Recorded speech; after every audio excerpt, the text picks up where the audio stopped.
ओम शक्ति बम महादेव। जय चंडी माँ की जय। ओम शक्ति बम महादेव। सब भक्तों को ओम शक्ति, जय माता की।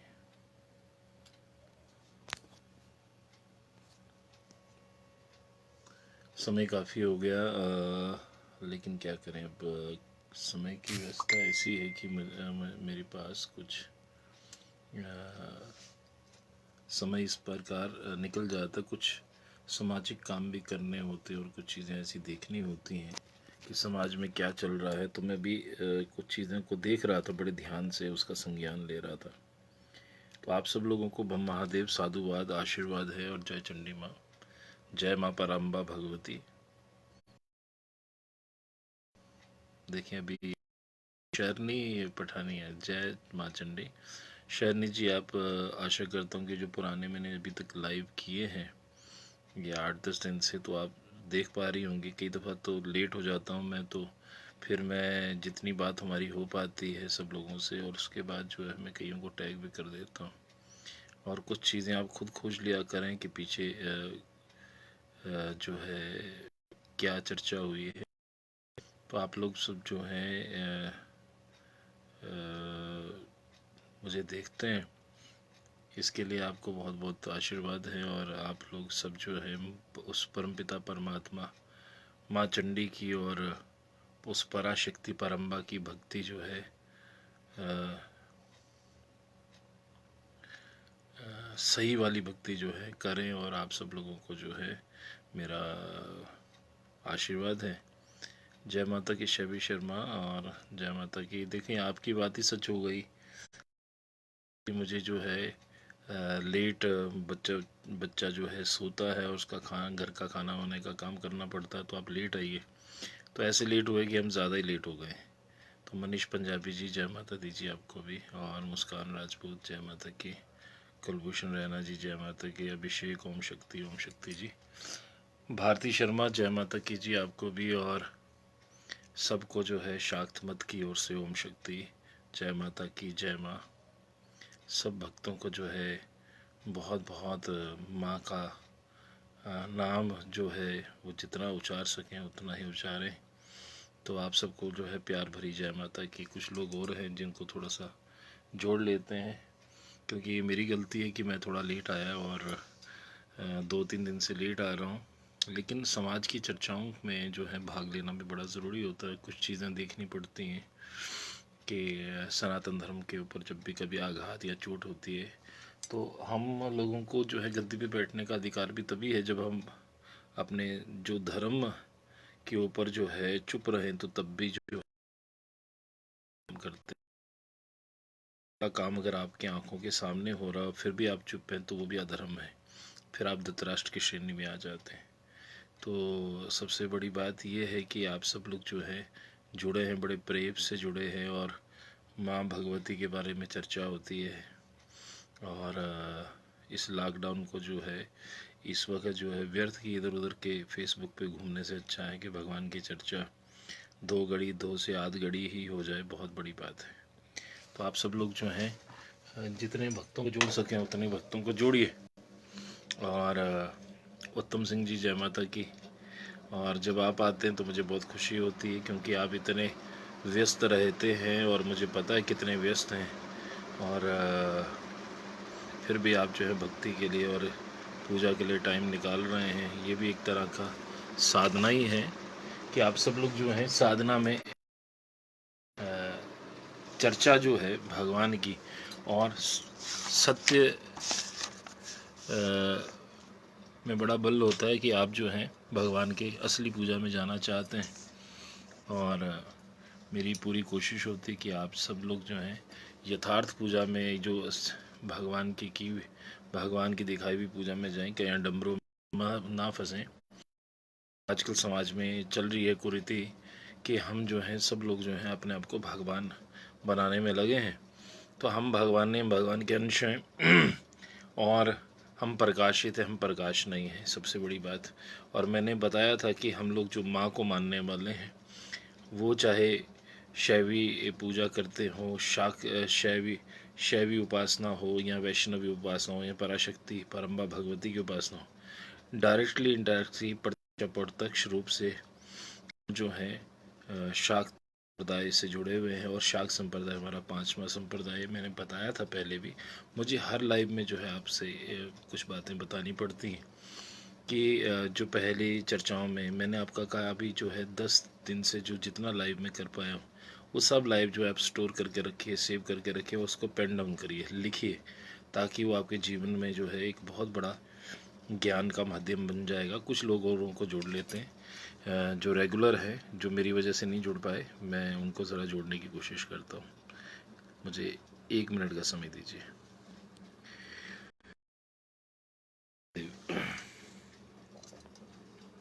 विषय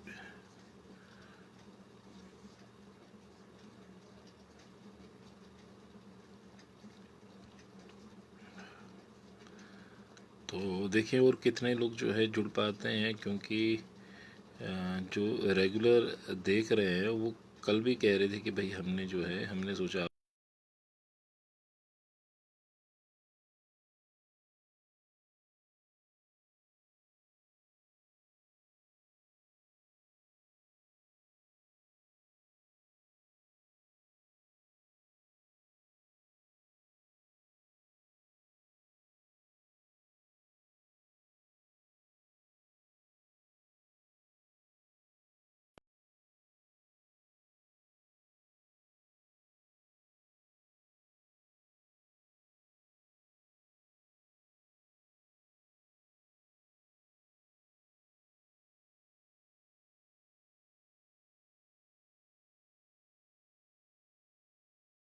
बैग भी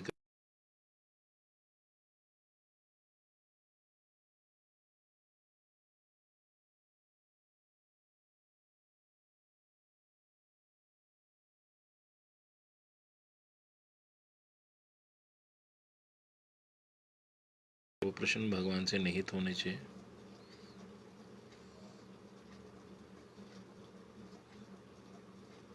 तो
बाकी के लोग, तो आज हम चलते हैं शक्तियों के विभिन्न स्वरूपों का ध्यान के बारे में बताते हैं। देखिए शक्तियों का जो स्वरूप, पहले मैं आपको थोड़ा सा छोटा सा वो दे दूं, परिचय दे दूं कि पहले हमने जो है पहले के अध्यायों में हमने क्या बताया आपको कि हम पांचवा सेक्ट हैं शाक्त संप्रदाय सनातन धर्म में, जिसमें शैव शिव की पूजा होती है, उसको शैव बोलते हैं। जो विष्णु जी की के रूप में वो वैष्णव होते हैं। जो सूर्य की पूजा करते हैं उनको सौर्य संप्रदाय कहते हैं। जो गणेश जी की पूजा उनको गणपति बोलते हैं। और जो देवी के भक्त हैं किसी भी रूप में पूजा करते हैं वो शाक्त संप्रदाय से, वो पांचवा संप्रदाय हमारा है। और उसमें फिर मैंने बताया कि शक्तियों को 3 रूप में जो है हम क्लासीफाई कर सकते हैं। एक है वैष्णवी शक्ति, जिसमें राम, सीता जी राधा जी, तुलसा जी, गंगा, जमुना, सरस्वती, इस तरह की जो भगवान विष्णु से रिलेटेड शक्तियाँ, उनको वैष्णवी शक्ति बोलते हैं। और शैवी शक्ति वाली सब बातें जो है निर्गुण निराकार की शक्ति है, उसको पराशक्ति कहते हैं। चलें उसके आगे लेते हैं आज का चैप्टर कि शक्ति के विभिन्न स्वरूपों का ध्यान। तो मैंने पीछे ये भी बताया था कि भगवान की मूर्तियों को तब तक पूछते रहिए जब तक आपका ज्ञान अंदर से ना फूटे कि भाई आपको जिज्ञासा हो कि ये तो मूर्ति है और असली भगवान कहाँ पे है। जब ऐसा ज्ञान की तलाश में आप आएंगे, आपके अंदर विवेक ऐसा जागृत होगा, तो फिर आप जो हैं कृपया ढूंढेंगे, और जब आपको नहीं मिलेंगे तो फिर आप जो है आप मेरे से मिलिए, मैं आपको, हाँ, जिज्ञासा होनी चाहिए बस। मूल्य ये है कि आपके अंदर जो है सच्चा प्रेम हो भगवान के लिए, क्योंकि आजकल लोग जो हैं गली गली में भगवान बन रहे हैं। तो हमने जो है गलत पूजा में नहीं फंसना है, सनातन की असली पूजा में फंसना है कि माँ को प्राप्त करने के लिए उसका रूप ध्यान कैसे किया जाए, वो चर्चा एक अलग विषय है। चिंतन, ये चार चीज़ों का पता होना चाहिए, तब भगवान मिलते हैं। जैसे कोई अगर किसी की फ़ोटो लेके उसकी पूजा करता रहे तो भगवान जो है, ये बहिरंगा पूजा है। जब आप उसकी पूजा कर लेंगे तो आपको भगवान नहीं मिलेंगे। क्यों? क्योंकि वो भगवान है कहाँ पे? ये तो फोटो है किसी चित्रकार के द्वारा बनाई हुई, मूर्ति किसी मूर्तिकार द्वारा बनाई गई है जयपुर में। तो असली वाले भगवान कहाँ पे है? ये उनका चित्र है, ये उनकी निशानी है। निशानी को आदरपूर्वक रखना बहुत ज़रूरी है, उनके साथ मन जोड़ना बहुत ज़रूरी है। लेकिन जब आपका, जैसे राम जी की पूजा अगर शबरी जी कर रही थी, राम राम राम, तो तब आखिर में उनको राम मिल गए। लेकिन राम, उनकी भक्ति इतनी प्रबल थी कि भगवान को आना पड़ा। ऐसे भगवान को बुलाते रहिए, बताते रहिए, तो भगवान आएंगे ज़रूर। लेकिन अगर आपको खोजना है तो चार चीज़ों पता होनी चाहिए। उनका नाम, असली नाम, एड्रेस, नाम, धाम, फिर लीला, उनकी डेली रूटीन, फिर चिंतन। चिंतन उनको भजने का तरीका, उनको प्राप्त करने का। क्योंकि वो कई लोग कहते हैं कि भगवान जो है, मैं पूछता हूँ कईयों से कि भगवान कब मिलेंगे भाई, ऐसे साम धाम। तो वो कहते हैं कि भाई भगवान जो है वो मरने के बाद मिलेंगे। तो मैं कहता हूँ नहीं, जीते जी भगवान देखना है। जो जीते लोग मेरे साथ जो है संपर्क में रहें, क्योंकि जिन खोजिया प्रभु तिन प्रभु पाया। चलो आज आगे बढ़ते हैं। फिर ये जो पुराने टॉपिक हैं, ये लाइव 10 दिन से यही चल रहा था, तो मैंने कुछ हिंट्स भी दिए थे आपको और कुछ प्रश्न भी पूछे, लेकिन आपने एक ने भी उत्तर नहीं दिया उसका। तो आज है शक्ति के विभिन्न स्वरूपों का ध्यान। तो मैं बताता हूँ कि पहले सर्व मंगला का ध्यान आता है। माँ के रूप हैं। मैंने मचेल माता के 5 बहनें, फिर मिंदल माता, मचेल माता, सब कथाएं बोल दी अभी तक। 6-7 सही चल रहा है। जिनकी कांति सदृश है, जिनके नेत्र करना से परिपूर्ण है, वे मणिक के आभूषणों से विभूषित है। 32 दल हैं उसके, षोडश दल है, षोडश दल हो गया, 16 दल के कमल है, अष्टदल कमल पर स्थित, सुंदर मुस्कान से सुशोभित, भक्तों को धन देने वाली, बाएं हाथ में वर मुद्रा और दाएं हाथ में अभय मुद्रा और बिजोरा नींबू का सुंदर फल को धारण करती है। ये श्री मंगला देवी को मैं अपना, उनको मैं नत होकर नमस्कार करता हूं। श्री मंगला, मंगला का ध्यान है, सर्वमंगला का ध्यान। ये देवी का नाम है सर्वमंगला। उसके बाद दूसरा जो देवी का शक्ति का ध्यान करना चाहिए वो है चंडिका का ध्यान। कल्याण रूपनी चंडिका का वर्ण श्वेत है। वे जटा धारण करती हैं। उन्हें गोलाकार 3 नेत्र हैं। वे सिंह का आरूढ़ रहती हैं। अपने दाहिने हाथ में वर मुद्रा, शूल, छुरी या कैंची और बाएं हाथ में पाश, पात्र और अभय मुद्रा धारण। ये शास्त्र सम्मत है प्रभु, शास्त्रों से मैं बोल रहा हूँ। और उसके बाद आता है तीसरा नंबर आता है अष्टभुजा काली का ध्यान। जिनका शरीर विशाल है, जिनकी अंग कांति काले। ये देखिए जो जो चीज़ें हमारी पुस्तकों में लिखी हैं, उन्हीं का ध्यान करके लोग जो हैं उनकी फ़ोटो बना देते हैं। तो हम फ़ोटो से भगवान की प्राप्ति मुझे नहीं लगता कर पाएंगे। फ़ोटो से आप ध्यान लगा सकते हैं, प्रेम कर सकते हैं, तो फिर उसके बाद ढूंढना पड़ता है। कि फोटो है, असल में कहाँ पे है। पहले सर्वमंगला चंडिका का ध्यान करना है, फिर अष्टभुजी काली का ध्यान करना है। जिनका शरीर विशाल है, जिनकी अंग कांति काले मेघ के समान है, जो 8 भुजाओं से सुशोभित है। अष्टभुजा काली का ध्यान है, ये 8 भुजाएं हैं जिस काली की, तथा उन भुजाओं शंख चक्र गदा कुंभ मूसल अंकुश पाश और वज्र को धारण करते हैं, वे महाकाली मेरे लिए आनंदमय हो। और फिर प्रत्यय गिरिका का ध्यान, कई तो नाम मैं खुद आज पढ़ रहा हूँ। जिनकी अंक आती शाम है, जिनके 3 नेत्र और 4 भुजाएं, जिनका मुख सिंह मुख सदृश है, जिनके केश ऊपर उठे रहते हैं, वे सिंह पर आरूढ़ हैं, जिनके बालों में चंद्रमा सुशोभित है, जो कपाल शूल डमरू नागपाश धारण करती हैं, समस्त शत्रुओं का नाश करने वाली उन मंगलकारिणी प्रत्यंग कारिका का मैं नित्य भजन करता हूँ। फिर उसके बाद ये जो है 5वां नंबर आता है अपराजिता का ध्यान, अपराजिता शक्ति का ध्यान। जिनकी कांति नील कमल सरीखी है, जिनके नेत्र निंद्रा में मुंदे रहते हैं, जिनके केशों के अग्रभाग नीले और घुंघराले गहरी है, जो कर कमलों में वर्द और अभय मुद्रा धारण करते हैं, शरणागतों की पीड़ा को नष्ट करते हैं, उत्तम पीतांबर को धारण करते हैं, आभूषण और माला से विभूषित हैं, जिनकी आकृति श्रेष्ठ शक्ति से युक्त सौम्य और शत्रुओं का सेना का संहार करने वाली, जिनके हाथ में शंख चक्र गदा अभय मुद्रा से सुशोभित रहते हैं, जिनके 3 नेत्र जो समस्त कामनाओं को देने वाली हैं, उन अपराजिता देवी का ध्यान करना चाहिए। उसके बाद आता है जी आपका 6वां नंबर प्राण शक्ति देवता का उपासना करते हैं, तो ये इनका नाम है। चलो आपको नाम भी पता चल जाए, ये वीडियो सेव कर लीजिएगा, काम आएगी। जो रक्त सागर में स्थित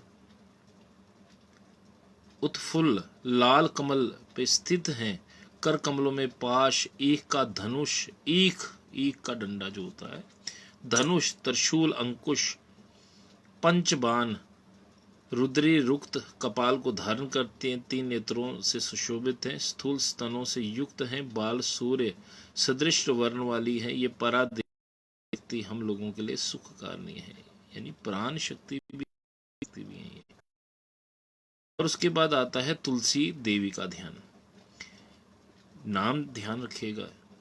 जिनके नेत्र कमल सरीख हैं, जो सदा प्रसन्न रहती हैं, चारों हाथ में पद्म का हार और वर्द और अभय मुद्रा धारण करते हैं, किरीट हार बाजूबंद कर्णफुल आदि से सुशोभित रहते हैं, उज्जवल रेशमी वस्त्र धारण करती है, पद्म आसन पर बैठती हैं। उन षोडश वर्षीय यानी 16 साल की तुलसी देवी का ध्यान करना चाहिए। फिर उसके बाद आता है 7वां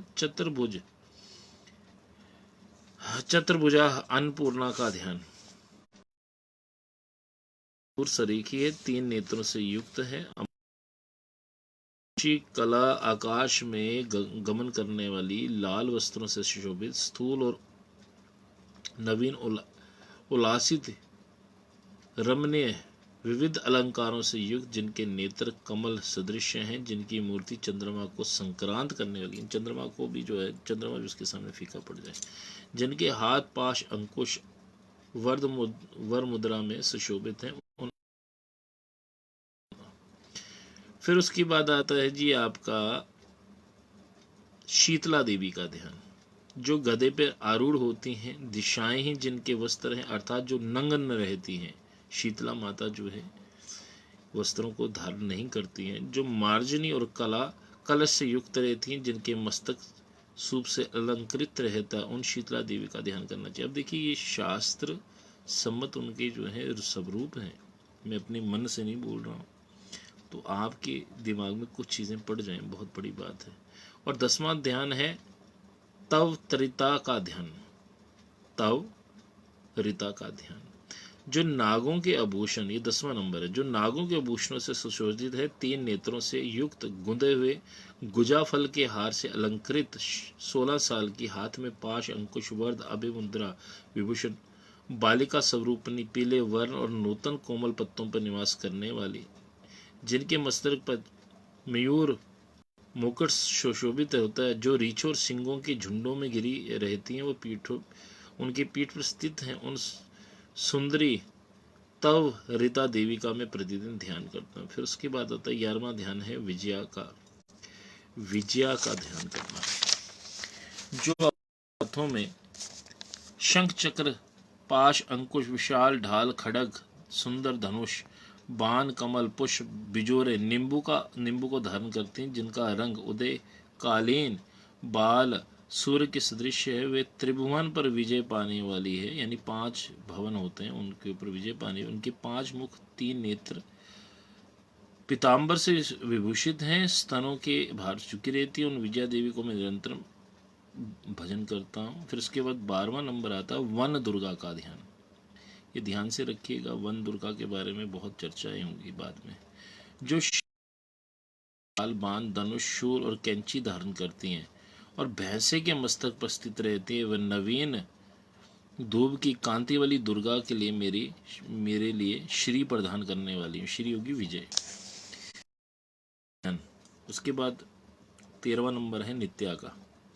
जिनकी कांति उदयकालीन सूर्य के समान है, जिनके मुख पे सरस अर्थात आनंदवर्धक है, जो अपने 6 हाथों में पाश अश्व सूत्र धनुष खेट शूल वर मुद्रा और दाहिने भाग में 6 हाथों में अंकुश पुस्तक बाण फूल खड़ग कपाल अभय मुद्रा धारण करते हैं तथा माणिक्य आभूषणों से विभूषित हैं। उनके 3 नेत्र हैं। नित्या भवानी का मैं भजन करता हूँ। इस नित्या भवानी का मैं भजन करता हूँ। 13वें के बाद आता है जी 12वां 13वां और 14वां नंबर है नव दुर्गा का ध्यान, जिसकी पूजा हम लोग करते हैं। पर उसके जो आगे क्लासिफिकेशन है, शैल दुर्गा है, ब्रह्मचारिणी है, चंड घंटा है, कुशमुंडा है, स्कंद माता है, कात्यायनी है, कालरात्रि है, महागौरी है और सिद्धिदात्री है। तो इसके बारे में अलग से एक क्लास होगी आपकी, और वो मैं बताऊंगा आपको कि ये 9 देवियां अपने किसके लिए इनका अवतार होता है इस ब्रह्मांड के अंदर। तो फिर उसके बाद जो है 15वां जो नंबर है वो है अष्ट महालक्ष्मी, जिसमें लक्ष्मी जी की क्लासिफिकेशन है कि आगे किस किस रूप में है वो। द्विभुजा लक्ष्मी का ध्यान। राजन देव स्वरूप हाथ में कमल धारण करने वाले समस्त आभूषणों से विभूषित 2 भुजा वाली लक्ष्मी को भगवान श्री हरि के समीप स्थित करना चाहिए। यानी जो लोग अष्टलक्ष्मियों में से द्विभुजा यानी 2 भुजा वाली लक्ष्मी का ध्यान करते हैं तो उनको विष्णु भगवान के साथ उनको साथ में। उसके बाद आता दूसरा नंबर उसको गज लक्ष्मी का ध्यान। श्वेत वस्त्र धारण करने वाली भूतल पर अनुपम सौंदर्यशालिनी शुभमयी चतुर्भुजा लक्ष्मी देवी को सिंहासन पर पृथक स्थापित करना यानी अलग से स्थापित करना चाहिए। उनके सिंहासन पर सुंदर कर्णिका से युक्त अष्टदल कमल यानी 8 दल का जो कमल बनता है वो बनाना चाहिए। उस कर्णिका के महाभाग में लक्ष्मी स्थित है। विनायक की भांति बैठी हुई देवी को 4 भुजा वाली बनाना चाहिए, यानी कि देवी का जो उसकी 4 भुजाएं होनी चाहिए। ये गज लक्ष्मी की बात हो रही है। उनके दाहिने हाथ में विशाल नाल वाला सुंदर कमल धारण कराना चाहिए। राजन बाएं हाथ में मनोहर अमृत पूर्ण कलश स्थापित करें। उनके अन्य दोनों हाथों में बेल और शंख को धारण करवाएं और पृष्ठ भाग में टेढ़े सूंड वाले 2 गजराजों को स्थापित करें। ये देवी के मस्तक पर मनोहर कमल स्थापित करना चाहिए। इनसे ऐसे स्वरूप का ही ध्यान करना चाहिए। तो गज लक्ष्मी को अलग से बिठाना चाहिए। अगर आप महालक्ष्मी की पूजा ध्यान की बात करते हैं तो पहले आप द्विभुजा यानी 2 भुजा वाली जो लक्ष्मी का फोटो होता है उसको जो है विष्णु जी के साथ स्थापित करना चाहिए और गज लक्ष्मी को अलग स्थापित करना चाहिए। फिर उसके बाद जी आता है आपका श्री देवी का ध्यान। जो भगवती दक्षिण और वाम हस्तों में पाक्ष अक्षमाला कमल अंकुश धारण किए हुए तथा पद्मासन पर स्थित हैं, वे त्रिलोक की माता महालक्ष्मी का ध्यान करना चाहिए। ये भगवती दक्षिण और वाम हस्तों में पाश कमल अंकुश धारण करते हैं, वो पद्मासन यानी कमल के फूल पे बैठी होती हैं। ये श्री देवी, ये भी महालक्ष्मी का एक रूप है। उसके बाद आता वीर लक्ष्मी का ध्यान। जो पद्मासन पर स्थित हैं, जिनके ऊपर और दोनों हाथों में कमल विराजमान है, नीचे के हाथ में वर्द अभय मुद्रा सुशोभित होती है, वे देवी वीर लक्ष्मी नामों से विख्यात है, जिनका ध्यान अवश्य करना चाहिए। फिर जाता है द्विभुजा वीर लक्ष्मी का ध्यान। जो दाहिने हाथ में अभय मुद्रा और बाएं हाथ में वर मुद्रा होती है ना, और जिनके जांगे कमल दल की आकार वाली है, वे वीर लक्ष्मी की मूर्ति का लक्षण ही आता है। ऐसे स्वरूप का ध्यान करना चाहिए। फिर उसके बाद आता अष्टभुजा वीर लक्ष्मी का ध्यान। पहले द्विभुजा लक्ष्मी का ध्यान, फिर अष्टभुजा वीर लक्ष्मी का ध्यान। अष्टभुजा वीर लक्ष्मी के हाथों में पाश, अंकुश, अक्ष सूत्र, वर मुद्रा, अभय मुद्रा, गदा, कमल और पात्र से युक्त बनाना चाहिए। इनके ऐसे स्वरूप का ध्यान करना चाहिए। फिर उसके बाद आता है प्रसन्न लक्ष्मी का ध्यान। तो जो कल्याण में शुद्ध वरण सी है, आभा वाली हैं, तेज स्वरूपा हैं, सुनहले वस्त्र को धरने वाली हैं, समस्त आभूषणों से सुशोभित, अंग वाले, हाथों में बिजनौर, नींबू और स्वर्ण घट, स्वर्ण कमल, स्वर्ण घट हो गया सोने का घड़ा, स्वर्ण कमल धारण करके समस्त जीवों की माता और भगवान विष्णु के वाम अंग में स्थित रहने वाली उस आधा शक्ति को मैं वंदना और ध्यान करता हूँ। ये कौन है? प्रसन्न लक्ष्मी। फिर उसके बाद है चतुशिष्ट योगिनी का ध्यान, यानी जो 64 योगिनियाँ उनका ध्यान। तो 64 योगिनियाँ तो आपको पता ही है कौन कौन है, फिर भी आज मैं उनका नाम उच्चारण कर देता हूँ, क्योंकि आप सब लोग जो हैं माँ भगवती को एक बहुत छोटा सा अंश मान के बैठ गए हैं, जबकि आपको पहले तो पूजा करनी है तो आपको इतनी लक्ष्मियों का नाम पता होना चाहिए, उनके स्वरूप, उनका ध्यान किस तरीके से किया जाए, पहले किसकी लक्ष्मी की पूजा करें, फिर दूसरा, फिर तीसरा, चौथा। चले आपको कुछ चीज़ों का ज्ञान हो जाए इसी बहाने से। 64 योगिनियों का नाम मैं बता रहा हूँ। पहले तो है दिव्य योगा, दूसरे नाम का नाम है महायोगा, फिर सिद्ध योगा, महेश्वरी, पिशाचनी, ढांकनी, कालराती, निशाचरी, कंकाली, रौद्र बेताली, हुंकारी, भुवनेश्वरी, ऊर्ध्वकेशी, विरूपाक्षी, शुष्कानी, नरभु, फट, कलाप्रिया, रक्त रताक्षी, घोरा राक्षसी, विश्वरूपा, भयंकरी, कामाक्षी, उग्र चामुंडा, भीषणा, त्रिपुआंत, वीर कुमार और चंडी।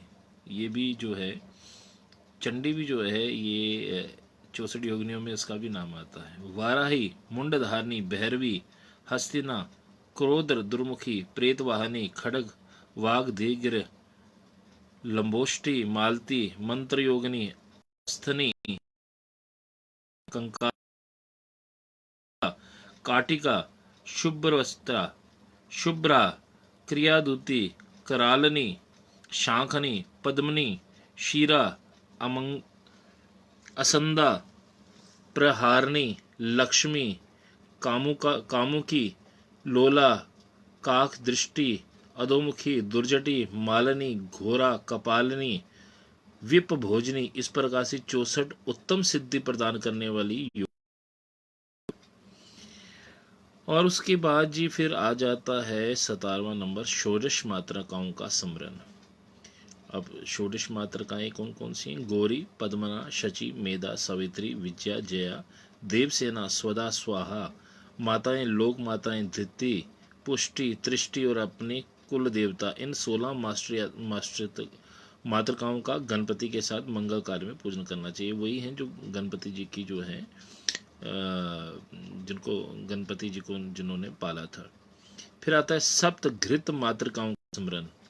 इसमें आता है श्री, हरिम, भूमि, लक्ष्मी, धृति, मेधा, पुष्टि, श्रद्धा और सरस्वती। ये 3 घृत मातृकाएं, सभी मंगल कार्यों में इनकी पूजा होती है। आप देखें शक्ति की पूजा हमेशा होती है। सप्त मातृकाओं का ध्यान वो किस तरीके से करें? ब्राह्मणी का ध्यान करें, ठीक है। और उसके बाद जो है महेश्वरी का ध्यान करें, फिर उसके बाद कुमारी का ध्यान करें, वैष्णवी का ध्यान करें, वाराही का ध्यान करें, इंद्री का ध्यान करें और चामुंडा का ध्यान करें। मैं चामुंडा के बारे में थोड़ा सा पढ़ना चाहता हूँ। विकृत आकार वाली चामुंडा के शरीर का रंग काला है। वे नागों के आभूषणों को धारण करते हैं। उनकी दाढ़ें विकराल हैं, देह दुबली पतली है, आंखें धसी हुई हैं। वे स्वेच्छा अनुसार रूप धारण करती हैं, यानी अपनी इच्छा अनुसार कर सकती हैं। उनकी 10 भुजाएं हैं, पर सवार है। वे दाहिनी हाथ में मुसल, चक्र, चामर, अंकुश खड़ग, बाएं हाथ में ढाल, पाश, धनुष, दंड और कुठार धारण करती हैं। तो जो भी चामुंडा जी की पूजा करता है तो उसको उसके रूप का वर्णन जो है देखना चाहिए शास्त्र में क्या है, फिर उसी रूप का ध्यान करना चाहिए। और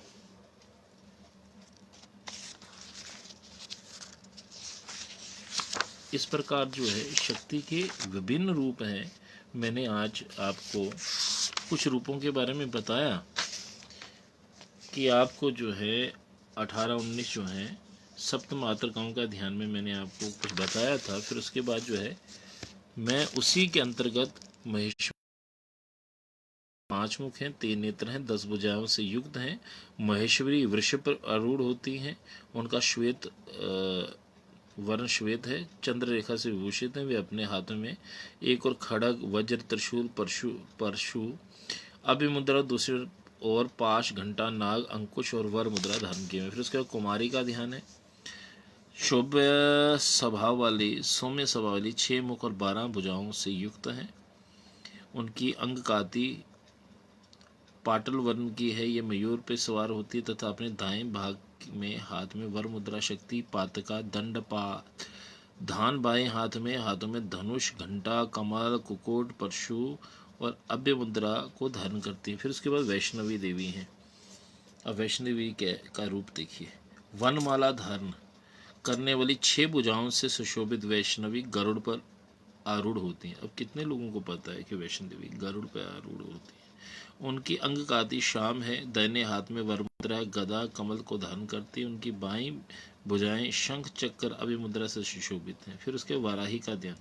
विशाल उदर वाली वाराही भैंसे पर सवार होती है। उनकी अंग काती काली, उनका मुख शुक्र के समान है। वे अपने दाहिने हाथ में वरमुद्रा, दंड, खड़ग, उनकी बाएं भुजाएं ढाल, पात्र, अभिमुद्रा से सुशोभित हैं। फिर इंद्री का ध्यान। स्वभाव सौम्य होने के कारण सहस्त्र नेत्रों से युक्त हैं। उनकी अंग काती स्वर्ण तुल्य है, गजराज पर सवार हैं। वे अपने दाहिने हाथ में वर मुद्रा, अक्षसूत्र, ऊपर के हाथ में वज्र, बाएं हाथ में कमल, पात्र, नीचे के हाथ में अभिमुद्रा को धारण करती है। फिर उसके बाद चामुंडा का ध्यान, जो कि मैंने आपको पहले बता दिया। तो आप सब ये समझें कि आप सोचते हैं कि आपने माता को पा लिया, शक्ति को पा लिया। शक्ति के इतने नामों का ज्ञान है। मैंने बहुत पहले ध्यान साधना करी थी, तब ये सब चीज़ों को पढ़ने का मौका भी मिला था और मुझे पता है मेरा रास्ता क्या है। लेकिन मैं भी कहता हूँ कि जैसे आपको दिल्ली जाना, किसी ऐसी ट्रेन में, आपको पता ट्रेन या बस जाती, तो आप ऐसी बिना बोर्ड देखे उसमें बैठ गए और सोच रहे हैं हम दिल्ली जा रहे हैं, लेकिन आप दिल्ली नहीं पहुंच पाओगे। क्यों? क्योंकि आपको पता ही नहीं कि बस कहाँ जा रही है। इसी प्रकार से आपने 33 करोड़ या 33 कोटि देवताओं को छोड़ के आपने माँ शक्ति की पूजा आराधना करनी शुरू की, तो आपने दुर्गा स्तुति पढ़नी शुरू की। स्तुति शुरू में जो बच्चा दूध पीता है उसके लिए अच्छा होता है, जैसे दूध पीते हैं छोटे बच्चे तो उसके लिए अच्छा है। लेकिन उसके बाद पॉइंट बढ़ जाते हैं, वो फिर ज़्यादा भूख हो जाती है, फिर उसके बाद खाना खाना शुरू होता है। तो आप स्तुति, आप दुर्गा सप्तशती गीता प्रेस, फिर उसके बाद मार्कंडे पुराण, श्रीमद् देवी भागवत महापुराण, और ये सब चीज़ें जो हैं गीता प्रेस की आप उठाएं और पढ़ना शुरू कर दीजिए।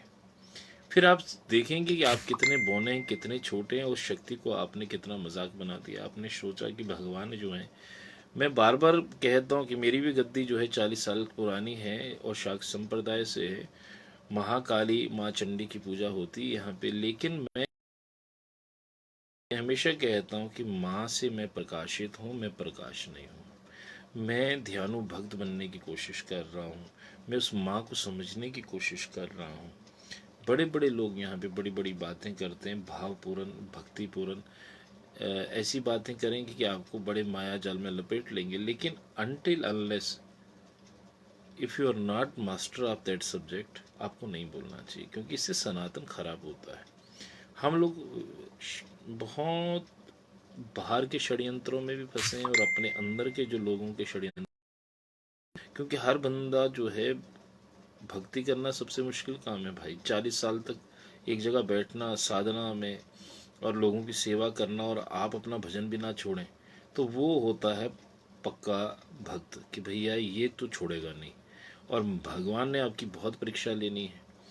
और उसके बाद आपको ये भी नहीं पता, और फिर उसके बाद आपको जो है भगवान ऐसे कृपा करें कि आपके ऊपर जो है संतों की कृपा हो, भागवत प्राप्त संत आपको कोई मिल जाए, कोई अडंबर पाखंडी ना मिले, और वो आपको दिशा सही दे दे, और उसके बाद फिर जो है आपको रिजल्ट आने शुरू हो जाते हैं। देर सवेर से आएंगे लेकिन आएंगे जरूर, क्योंकि जितना गुड़ डालोगे उतना मीठा। आप स्कूल में जाते सुबह 8 बजे से दिन के 2 3 या 4 बजे तक पढ़ते हैं, यूनिवर्सिटी में जाते हैं, फिर उसके कॉलेज यूनिवर्सिटी में जाके फिर आप ग्रेजुएशन पढ़ाई करते हैं, और भाई के लिए आपके पास टाइम नहीं है। बाबूजी जिंदगी में आए और क्या क्या कर गए, बाबूजी जिंदगी में आए और क्या क्या कर गए। कहते नो पढ़ाई की, नौकरी ली, पेंशन ली और मर गए। तो ये ज़िंदगी हमें नहीं चाहिए। हमें ये ज़िंदगी में एक ही दफ़ा आया है। जैसे मेरे मुसलमान भाई जो है, हालांकि अरबी उनकी ज़बान नहीं होती, लेकिन फिर भी अपने बच्चे को बचपन से अरबी पढ़ाना शुरू कर देते हैं, और क्योंकि वो कुरान समझ पाए। और फिर उसके बाद मैं उन पर अकीदा नहीं करता हूँ, लेकिन मुझे इतना अच्छा लगता है कि वो लोग एक फ़ॉरेन लैंग्वेज को पढ़ लेते हैं, क्योंकि उनका अपने धर्म के प्रति इतना झुकाव है। और हमारे लोग क्या करते हैं, पहले, और अगर आएगा कोई व्रत रखना शुरू करे तो उसके माँ ही या बाप ही उसको कह देगा, नहीं भाई व्रत मत करो, तुम अभी छोटे हो, ये तुम्हारी उम्र नहीं है पूजा पाठ की। तो आप अपने धर्म को खराब कर रहे हैं। और जब आप उनके साथ बैठेंगे, आप देखिए वो धर्म के बारे में क्या कहते हैं बच्चों को। अगर रोज़ा नहीं रखा, रमज़ान शुरू हो गया, कुरान की तिलावत नहीं की, तो फिर डंडे से भी पीटते हैं। तो अपने बच्चों के साथ वो सख्ती बरतते हैं कि भाई आप अपने धर्म के ऊपर, और धर्म का ज्ञान देना उनके ये फ़राइज़ में है कि अपने बच्चे को दीन की शिक्षा देना। उसी तरीके से हमारे यहाँ पे ऐसी कोई प्रणाली नहीं है, जबकि होनी चाहिए थी। पहले पिछले वाली थी ब्रह्मचार्य, गृहस्थ, वानप्रस्थ, और फिर उसके बाद संन्यास आश्रम। तो ना सन्यासियों की कमी होती थी, और सब एक सिस्टमेटिक तरीके से होता था। लेकिन आज वो प्रणाली ख़त्म हो चुकी है। हमारे जितने भी बड़े बड़े जो विद्यालय थे, नालंदा कह दीजिए आप, और हमारा जो शारदा लिपि का जो केंद्र था मुजफ्फराबाद में, माता शारदा पीठ का, उसको जला दिया गया, जला दी, और हमारे पास कुछ भी नहीं बचा हुआ। जो है उसको भी हम संभाल नहीं रहे, उसको पढ़ नहीं रहे। हम कहते हैं पढ़ना जो है ना, ये पंडितों का काम है, हमारा पढ़ने का काम नहीं है। फिर पंडित जी को हम रेडीमेड पैसे देते हैं, कहते हैं आओ हमारे घर में पाठ करो, जबकि आप स्वयं भी उस पाठ को हिंदी में तो कर ही सकते हैं। आप हिंदी में पढ़िए तो सही, कि बोल रहे हैं और आप क्या समझ पा रहे हैं। आप बस स्वाहा करने के लिए नहीं बैठिए प्लीज़। और उसके बाद जो है जिन खो जाते न प्रभु, आप खोजिए भगवान क्या है। आपने 33 करोड़ देवी देवता को छोड़ के एक माँ की शक्ति को चुना है। तो शक्ति क्या है? हम सिर्फ एक माँ का एक स्वरूप, कोई चंडी की, कोई काली, कोई दुर्गा की पूजा करते हैं और कहते हैं भगवान हमको मिल जाए। तो वो कैसे? मैंने आपको बता दिया, शक्ति के तीन, अगर तीन क्लासिफिकेशंस में शक्ति, तो एक वैष्णवी शक्ति, एक शैवी शक्ति है। शैवी में हम लोग भी आते हैं जो चंडी काली की पूजा करते हैं। वैष्णवी शक्ति है, शैवी शक्ति और पराशक्ति। पराशक्ति है स्वतंत्र शक्ति, निर्गुण निराकार की शक्ति।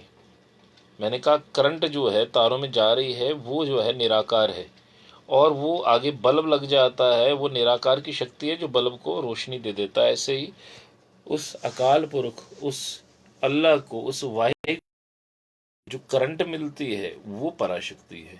और जो निर्गुण निराकार की शक्ति की ध्वनि है, आवाज़ है, उसको प्रणव अक्षर कहते हैं। उसको ओम की ध्वनि से विभूषित किया गया है, ओम ही उसके बीच में से निकलता है। तो कम समय में मैंने बहुत ज़्यादा ज्ञान दे दिया आपको, लेकिन सबसे बड़ी बात है इसके आगे क्या। अगर आप खोज यहीं पे ख़त्म करें तो आप इस चीज़ को उठा के 10 बंदों के, 10 इंसानों को, मैं तो चाहता हूँ बोलें, ताकि आप लोग, अगले लोगों को समझ में आए कि भाई सनातन क्या है। आपने सनातन का मजाक बना दिया है, इस वजह से लोग हमारे भगवानों पे उंगलियां उठाते हैं।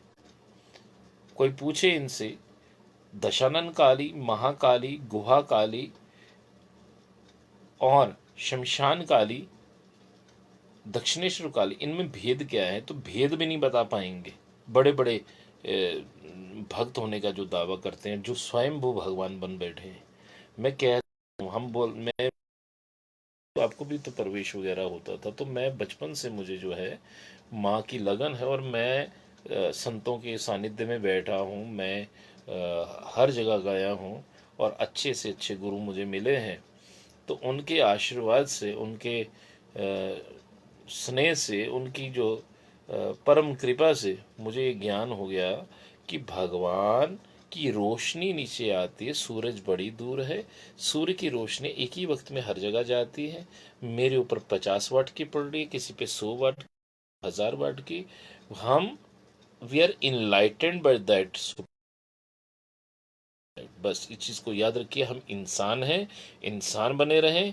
हम भगवान के, फिर मैं सबको बोलता हूँ, कोई कई लोग मुझे कहना शुरू कर दिया था माता जी और ये सब चीज़ें, तो मैंने कहा भाई मैं पिता हूँ, मुझे माता जी मत करो। वो पराशक्ति है, मैं उसके चरणों में रहना चाहता हूँ। मैं दास हूँ, मैं नौकर हूँ, मैं भगवान नहीं। और अगर आप भगवान होने के नाते मेरे चरण स्पर्श करते हैं तो मुझे दोष लगता है, उस वो शक्ति मेरे से दूर होती जाएगी। लेकिन अगर आप माँ की पूजा में, अगर आप मुझे माँ के अंदर, आप वो ऐसी लाइट मेरे अंदर दिखती है, तो आप मेरे अंदर उस लाइट को प्रणाम करिए, मुझे प्रणाम मत करिए। क्योंकि मैं स्वयं खोजी हूँ, मैं स्वयं जिज्ञासु हूँ प्रभु। और हम सब लोग जो है ऐसी वाली भक्ति करते करते मर जाएंगे, तो आगे हमारा आखिरत क्या होने वाली है, हमारा एंड क्या होने वाला है? ऊपर अगर सचमुच जो कि है, मुझे यकीन है, तो वो आपको क्या बोलेंगे, आप क्या करके आए हो नीचे से? आपके अनुसार आप भक्ति करके आए हो, आपके अनुसार आप भक्ति कर रहे हो, लेकिन नहीं कर रहे। मैंने बताया था, एक शास्त्र सम्मत भक्ति है, एक आप शंभु है, अपने आप ही आपने भक्ति बना रखी है। तो वो मैंने पिछली वीडियोस में बताया कि वो कोप का भाजन बन, आपको शास्त्र विधि की जो पूजाएं हैं उन पे यकीन करके, और भगवान के नामों का पता हो, फिर ये सब चीज़ों के, इसमें थोड़ा सा रिसर्च मारने की ज़रूरत होती है। थोड़ा बहुत समय निकालिए, स्वाध्याय करिए, प्रभु स्वयं अपनी धार्मिक पुस्तकों को पढ़िए, क्यों छपी हैं फिर वो? मरेंगे दिन, हम कभी भी रामायण नहीं पढ़ेंगे, और जब मर जाएंगे फिर रामायण पाठ करवाएंगे वो। तो हमने खुद क्या पढ़ा? गीता जी कभी नहीं पढ़ेंगे। ये लॉकडाउन में कम से कम रोज का एक अध्याय पढ़ लेते, और 18 अध्याय हो जाते आपके गीता जी, तो कम से कम आप जीवन में गीता जी तो पूरी कर लेते। तो क्या होता है कि आप गीता जी का पाठ भी पंडित जी से करवाएंगे, जब मर जाएगा तो मुर्दा क्या सुनेगा भाई उस पाठ को? आप मरने के बाद उसका फल क्या प्राप्त करेंगे? जीते जी तो आपने ना कर्म योग, ना सांख्य योग, ना भक्ति योग, कुछ नहीं पढ़ा आपने। अपनी धार्मिक पुस्तकों के लिए थोड़ा समय निकालिए, और जो जिसको मानता है उसकी पुस्तक को पहले पढ़ना शुरू करें। कोई अगर भगवान शिव को मानता है तो शिव महापुराण को पढ़ना शुरू करे। भगवान वेद व्यास ने ओपन चॉइस दे रखी है, 18 पुराण लिख दिए हैं। जिसको जिसको मानना है उसकी किताब को पढ़ो। मैं शक्ति की आराधना करता हूं, इसलिए मुझे श्रीमद् देवी भागवत महा, और बिगनर्स स्तुति के बाद दुर्गा सप्तशती को पढ़ना चाहिए। सप्तशती कंप्लीट हो, मार्कंडे पुराण को, ये 3 किताबें तो होनी चाहिए। अगर नहीं है तो नेट पे गूगल करके उसको मोबाइल पे पढ़ना शुरू कर दो। बिन गुरु ज्ञान नहीं हुई। और उसके बाद फिर तलाश शुरू होती है भगवान की। प्रश्न अपने मन में रखिए, होमवर्क करके आइए कि ये चीज़ें हैं हमारे मन में। और ये नहीं है कि किसी को डिस्ग्रेस करना, किसी को नीचे दिखाने के लिए प्रश्नों का बुछार नहीं करनी चाहिए। अगर जिज्ञासु हैं, आपके प्रश्नों के उत्तर भगवान स्वयं कुछ ना कुछ इलाज कर देंगे कि आपके प्रश्नों के उत्तर आप तक मिल जाए। और मेरे साथ वही भक्त जुड़े जो सच्ची भक्ति करना चाहता हूँ। आडंबरियों का मेरे पास कोई भी भीड़ इकट्ठी नहीं करनी। मैंने बहुत बड़ी भीड़ निकाल दी है, वो इसलिए क्योंकि मुझे भक्त चाहिए, मुझे आशिक चाहिए, मुझे भीड़ नहीं चाहिए। कम हो, 4 हो, 5 हो, 10 हो, लेकिन वो हों जो भगवान के लिए जान दे सकें, जो भगवान के लिए कुछ भी करने के लिए तैयार हों, क्योंकि उनको भगवान प्राप्त करना है। इतना पागलपन अगर आपके अंदर है तो फिर ही आप भगवान को प्राप्त कर सकते हैं। नंबर पे रखते हैं भगवान पे, तो भगवान कैसे प्राप्त हो? यहाँ उल्टा करना है। पुल्लेशा राबदा की पाना, थल्लू चुकना ते ऊपर लाना। अगर उर्दू अगर आपको आती है, ज़बर और ज़ेर 2 बिंदियाँ होती हैं, वो बिंदी नीचे से अगर ऊपर ले लिख दो उस वर्ड के ऊपर, तो वो खुदा बन जाता है। जब नीचे उस बिंदी को उतार दो वो जुदा हो जाता है। ऐसे ही आपने अपने मन को संसार यानी नीचे से ऊपर लगाना है रब में, तो आप जुदा से खुदा हो जाओगे। It is as simple. और अगर आपको और समझना है, तो कहने का मतलब ये है कि सांसारिक वृत्तियों से अब रहो, उसमें खाओ पियो आनंद करो, लेकिन उसमें फंसो नहीं। आपका प्रेम सबसे पहले भगवान का प्रेम होना चाहिए, उसके बाद आपका परिवार, उसके बाद संसार।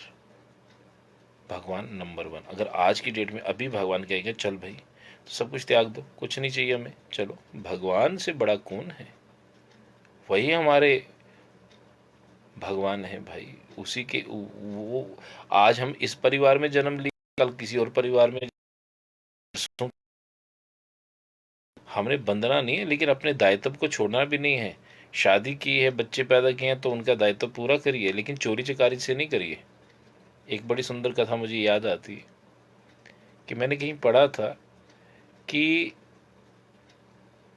एक संत का परिवर्तन कैसे हुआ कि वो बेसिकली वो चोर था, डाकू था, और वो जब चोरी करता इंसानों को बख्शता नहीं था, मार भी देता था। जंगल में ही लूट उट होती थी, क्योंकि रास्ते पहले जंगल के रास्तों से आना, पैदल जाना पड़ता था। जैसे मचेल में हम जाते हैं जंगल के रास्ते में, तो वहाँ घात लगा के लोग बैठते थे लूटने के लिए। तो एक दफ़ा साधु अपने साथ 5-6 शिष्यों के साथ जा रहे थे, तो उन्होंने घात लगाया। उन्होंने कहा जो भी है दे दो। उन्होंने कहा भाई हमारे पास तो यही है, झोली लंगोटी और ये माला वाला ही है। उसने कहा नहीं सच बताओ। तो उन्होंने देख लिया कि भाई सिचुएशन थोड़ी सी आउट ऑफ कंट्रोल होगी, ये तो मुझे छोड़ेंगे नहीं। उसने कहा ठीक है, मैं माल बहुत बड़ा आपको दूंगा, लेकिन अगर आप हमको ये जो पाप कर्म कर रहे हो ये किसके लिए करते हो, इसका उत्तर है, उत्तर दीजिए। उसने कहा ये मैं अपने परिवार को उसका भरण पोषण करने के लिए, बच्चों को पालने के लिए, अपनी बीवी को पालने के लिए करता हूँ। कहते ठीक है, आपको पता है ये गलत काम करने से आपको नरक की प्राप्ति होगी, तो अपने परिवार के लिए आप ये करते हैं ना। एक दफ़ा अपने परिवार से पूछिए क्या आप भी नरक जाओगे मेरे साथ, अगर इसका फल ये मिलेगा तो। तो उसने कहा अच्छा ठीक है, मैं पूछ के आता हूँ। तो वो जाके घर में पूछता है, तो बीवी से पूछता है ऐसे ऐसे एक महात्मा, लेकिन उनके पास माल बड़ा है तो मैंने उनको पकड़ के रखा है। वो पूछते हैं अपने परिवार से पूछो कि भाई जो मैं पाप करता हूँ, ये जो किसी को मार के उसको लूट लेता हूँ, तो उसका जो पाप है अगर उसके फल के बदले में मुझे नर्क मिलेगा, तो ये तो मैं आपके लिए कर रहा हूँ। आप अगर खाना वाना ये सब चीज़ें जो सब कुछ है ये आप उसी से पैसों से करते हैं, तो वो नरक जो है सिर्फ मैं जाऊंगा या आप भी मेरा साथ देंगी? तो बीवी का ये उत्तर था कि मेरे बच्चे और मैं क्यों जाएं तुम्हारे साथ नरक? आपने शादी की है, आप सत्कर्म द्वारा भी तो हमें रोटी खिला सकते हो। ये आपका कर्म है, आप जानो आपका काम है, हम नहीं जाते। तो ये देखिए, जिस परिवार के लिए आप इतना कुछ चोरी चकारी करते हैं, गाड़ी बंगला दुकान मकान, उस चोरी का जो फल है ना, वो फल आपको अकेले भोगना है। आपकी बीवी साथ में नहीं जाएगी, आपका बच्चा। आज तक अभी सुना कि किसी ने किसी की चिता में छलाक मारी हो? अकेले ही जाना पड़ता है। वो जो बच्चे जिनको बड़े जिन्ना